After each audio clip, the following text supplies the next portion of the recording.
Wassalamualaikum warahmatullahi wabarakatuh. Salam sejahtera untuk kita semua. Teman-teman, kembali lagi bersama Mimin tentunya di cerita novel. Oke, gaspol. Bab 103 sampai 104. Montir cantik milik CEO. Saat Leo keluar dari ruangan, ternyata di kedua orang tuanya masih berada di sana. Duduk di kursi tunggu tanpa suara. Mom, panggil Leo saat mominya hanya diam saja dengan tatapan yang mengawang entah kemana. Aku ingin bicara, ucap Leo lagi. Mom Inara mengangkat kepalanya, dilihatnya sang putra tercinta dengan lekat. Tiba-tiba hatinya mencelos kala dua netra mereka saling bertemu. Wanita itu membatin, sejahat itukah dia pada Leo selama ini, berlaku tidak adil pada putranya hanya karena ingin menuruti gengsinya sebagai wanita kelas atas. Bukan hanya menyakiti Leo, tapi dia juga sudah menyakiti Alexandra, yang ternyata sejak dulu tak pernah merasakan hangatnya dekapan seorang ibu. Tak ada tempat bersandar dan berkeluh kesah.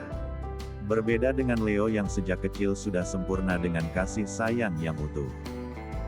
Nyonya Inara sudah mendengar cerita singkat bagaimana kehidupan menantunya selama ini dari Tuan Sak. Tadi saat Nyonya Inara dan Tuan Peter menjenguknya di ruangan, Tuan Sak langsung menceritakan apa yang tidak diketahui besannya tersebut. Bukan untuk menarik empati, akan tetapi Tuan Sak berharap dapat membuka sedikit hati nurani wanita itu.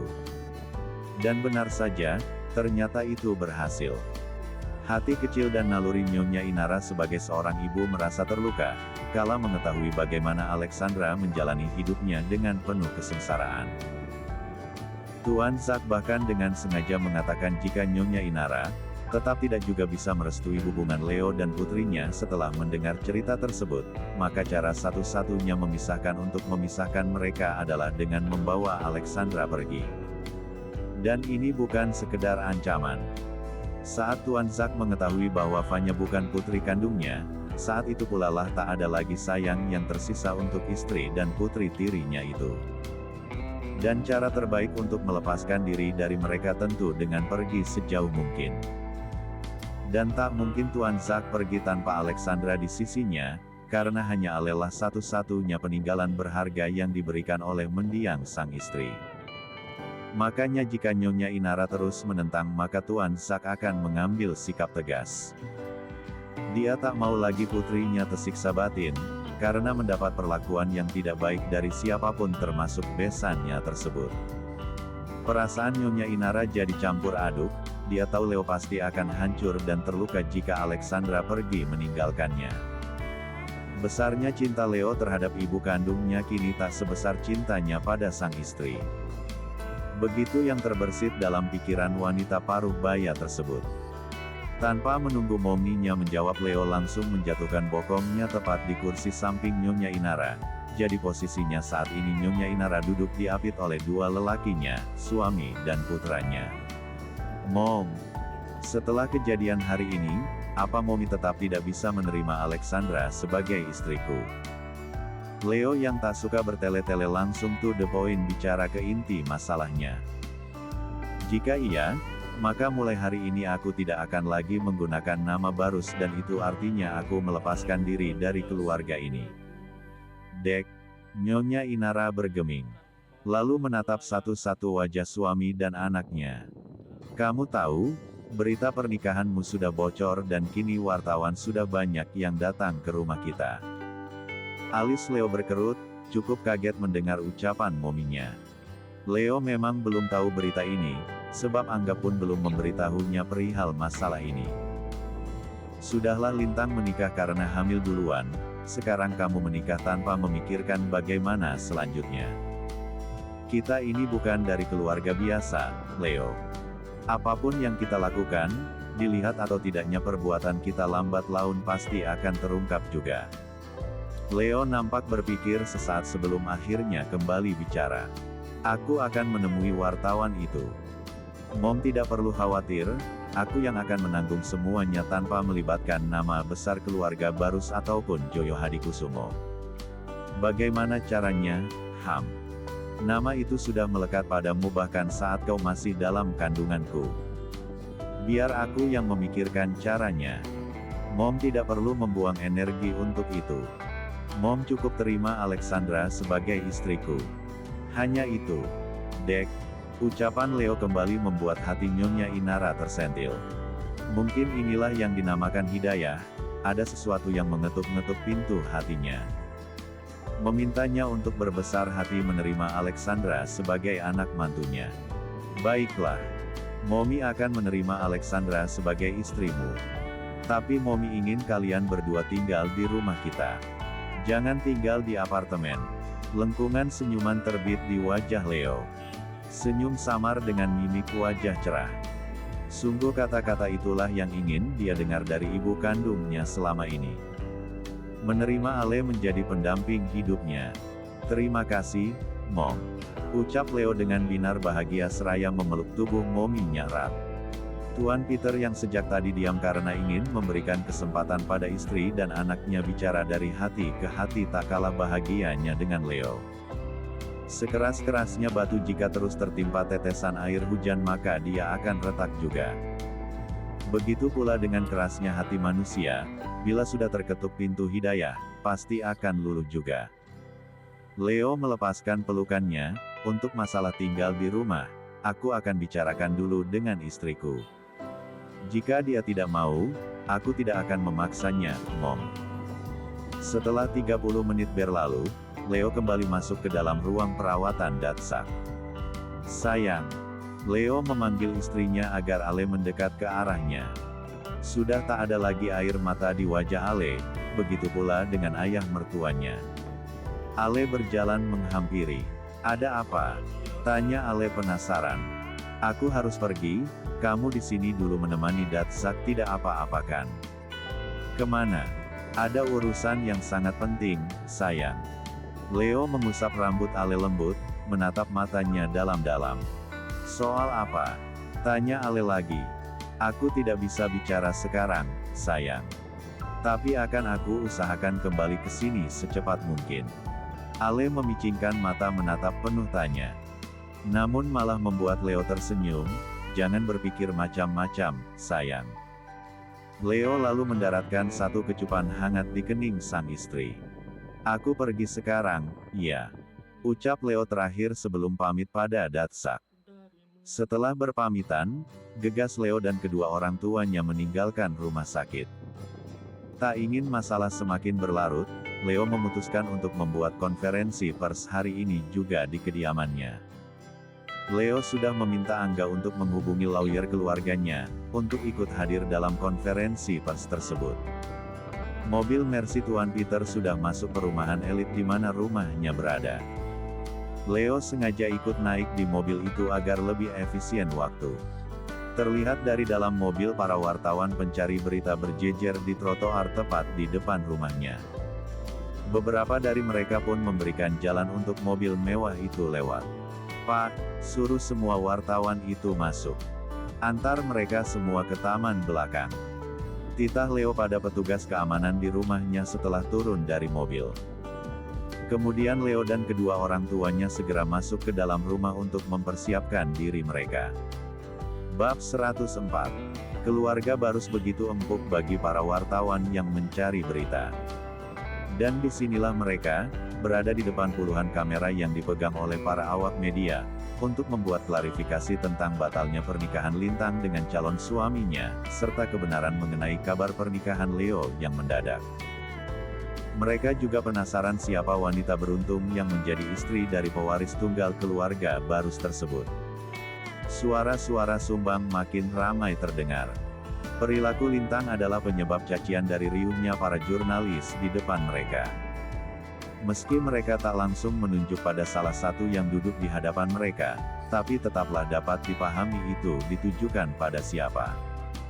Padahal seseorang yang dimaksud pun tak ada di tempat itu. Lintang yang dikabarkan membatalkan sepihak pernikahannya atas dasar mencintai pria lain. Sebagai seorang publik figur yang notabene seorang model internasional pastilah akan sangat berdampak pada karir wanita itu. Apa yang dia lakukan sudah mencoreng nama baik keluarga Joyo Hadikusumo dan tentunya keluarga Barus juga terkena imbasnya. Karena kesibukannya Leo tak sempat lagi melihat update terkini tentang berita panas yang terjadi selama sepekan terakhir. Dan ternyata kabar kehamilan Lintang sudah menjadi buah bibir di kalangan masyarakat luas. Meskipun orangnya sudah tidak ada di tanah air lagi, namun namanya terus dibicarakan. Entah dari mana para pewarta tersebut mendapat informasi sedetail itu. Acara penting itu akan dimulai sebentar lagi. Beberapa para awak media pun sudah meletakkan mikrofon, ponsel dan alat perekam lainnya di atas meja panjang yang juga difasilitasi oleh keluarga Barus. Di sana sudah hadir Leo dan kedua orang tuanya duduk tepat menghadap para wartawan tersebut. Lawyer keluarga Barus ikut serta untuk hadir di sana, duduk tepat di sisi kanan Leo, sementara sisi kirinya ada orang tuanya juga kedua orang tua Lintang yang hadir untuk turut memberikan pernyataannya. Leo sengaja berdehem agar para wartawan yang masih saling berbicara satu sama lain, itu diam dan mulai fokus pada konferensi pers yang akan berlangsung. Baiklah. Tanpa menunggu lagi, kami akan mulai konferensi pers ini. Jika ada yang ingin bertanya, saya persilahkan. Apapun boleh ditanyakan dan kami hanya akan menjawab 5 pertanyaan saja. Leo mulai bicara dengan mikrofon. Fasilitas lain yang dimiliki keluarga Barus itu, sudah disiapkan oleh para pelayannya beberapa menit sebelum acara dimulai. Para wartawan kembali bisik-bisik, mungkin mereka berdiskusi memilah pertanyaan apa yang pas dan paling penting, untuk ditanyakan pada narasumber tersebut. 1 menit, 2 menit. Setelah waktu berlalu lumayan lama, akhirnya salah seorang wartawan pria, dari salah satu stasiun televisi ternama yaitu Talsus TV, mengangkat tangannya ke atas. Leo lalu mempersilahkan wartawan tersebut untuk segera melayangkan pertanyaannya. Apa benar batalnya pernikahan Nona Lintang dikarenakan ada orang ketiga? Dan bagaimana tanggapan keluarga besar Nona Lintang, mengenai kabar bahwa Nona Lintang kini telah hamil dan anak yang dikandungnya hasil dari perselingkuhan? Dek. Baru satu wartawan yang bertanya tapi sudah membuat seluruh keluarga Barus yang hadir di sana sampai menghela nafas berat. Pertanyaan itu berhasil membuat adrenalin mereka naik. Sisa 3 pertanyaan lagi. Ucap Leo yang langsung disambut riuh protes para wartawan yang hadir. Saya sudah mengatakan di awal, kami hanya akan menjawab 5 pertanyaan saja. Dan tadi rekan kalian sudah mengajukan 2 pertanyaan, bukan? Leo menarik satu sudut bibirnya menatap dengan mata elangnya yang tajam. Jangan dikira Leo tidak tahu taktik licik para jurnalis tersebut. Jika satu wartawan melayangkan 2 pertanyaan maka 5 wartawan yang bertanya akan menjadikan 10 pertanyaan yang terlontar. Dan itu tidak sesuai dengan kesepakatan yang Leo atur di awal konferensi pers tersebut. Silahkan siapa lagi yang ingin bertanya. Kami akan menampungnya terlebih dulu sampai pertanyaan kelima selesai diajukan. Sambung Leo lagi. Leo memang sengaja jadi moderator juga di konferensi pers itu. Dia tidak ingin membebani siapapun atas permasalahan yang dia dan sepupunya lakukan. Seperti ucapannya pada sang Momi saat di rumah sakit, Leo akan menjadi garda terdepan untuk melindungi keluarganya. Apa benar Tuan Leo sudah menikah? Apa alasan mendasar Tuan Leo memutuskan untuk menikah secara terburu-buru, sementara Tuan Leo tahu sepupu Tuan itu membatalkan pernikahannya 1 hari sebelum acara itu dilangsungkan? Siapa wanita yang berhasil meluluhkan hati Tuan Leo? Secara bukan rahasia umum lagi Tuan Leo terkenal dingin dan tak banyak bicara. Dan apakah dia dari kalangan atas atau dari kalangan biasa? 5 pertanyaan sudah dilayangkan. 3 diantaranya ditujukan pada Leo. Baik. Untuk pertanyaan pertama, kedua orang tua Lintang yang akan menjawabnya. Tuan Thomas sudah siap dengan jawabannya. Walaupun sulit, kejujuranlah yang utama. Baik. Terima kasih. Ucap Tuan Thomas sebelum menjawab pertanyaan. Mengenai batalnya pernikahan putri saya, sebenarnya hanya kesalahpahaman. Tidak ada orang ketiga di antara hubungan Lintang dan Dimitri. Dan harap diketahui dengan jelas, bahwa Lintang dan calon suaminya sudah menikah 1 hari sebelum tanggal yang sudah ditentukan. Pernikahan itu dilakukan secara tertutup dan hanya dihadiri oleh keluarga inti saja.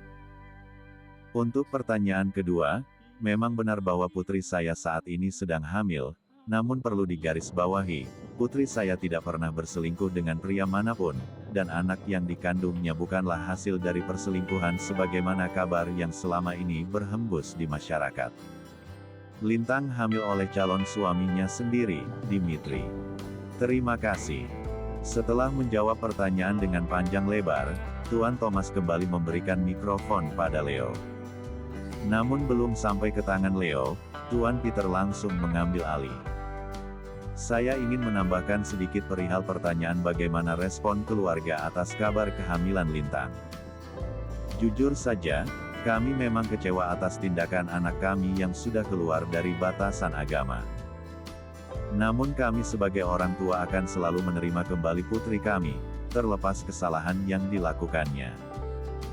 Itulah yang dinamakan orang tua, sebesar apapun kesalahan Lintang tak akan merubah statusnya sebagai anak kami. Semoga setelah ini tidak ada lagi yang menyebarkan berita tidak benar tentang Lintang, putri kami. Terima kasih. Saya rasa sudah cukup jelas jawaban untuk pertanyaan pertama dan kedua. Sekarang saya akan menjawab sisa pertanyaan kalian. Ya, benar. Saya memang sudah menikah. Jawaban Leo langsung disambut dengan suara riuh kembali, oleh para wartawan wanita yang terlihat kecewa atas jawaban Leo tersebut. Sepertinya harapan mereka pupus sudah ketika tahu bahwa gosip yang seharian ini menyebar ternyata sebuah kenyataan. Tidak ada alasan mendasar lain, selain karena takut kehilangan yang begitu besar hingga membuat saya berani untuk meminang istri saya dengan segera.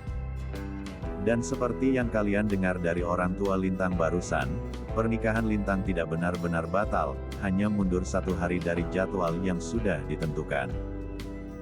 Jadi sudah sangat jelas, tidak ada kaitannya antara batalnya pernikahan Lintang. Selanjutnya untuk pertanyaan terakhir. Leo menjeda ucapannya beberapa detik. Saya tidak akan menjelaskan secara detail bagaimana istri saya bisa membuat saya tergila-gila seperti saat ini, namun dari banyaknya wanita yang selalu menawarkan dirinya pada saya, hanya istri saya lah satu-satunya wanita yang berani menolak saya dengan tegas. Dan itu membuat saya menjadi tertantang. Sebenarnya sejak awal sayalah yang menyukainya lebih dulu, dan saya juga yang berusaha mati-matian untuk meluluhkan hatinya. Wajah Leo berbinar cerah saat membayangkan wajah sang istri. Rindu sekali rasanya. Tanpa Leo sadari ada satu orang yang semakin merasa bersalah mendengar pernyataan Leo tersebut. Dialah Nyonya Inara. Ternyata selama ini dia sudah salah besar. Putranya lah yang gencar mengejar Alexandra, bukan sebaliknya. Dan untuk pertanyaan dari kalangan mana istri saya berasal, saya tidak akan menjawabnya karena itu adalah pertanyaan ke-6. Seluruh wartawan yang hadir dan juga keluarga Leo, langsung tertawa mendengar ucapan Leo yang terakhir.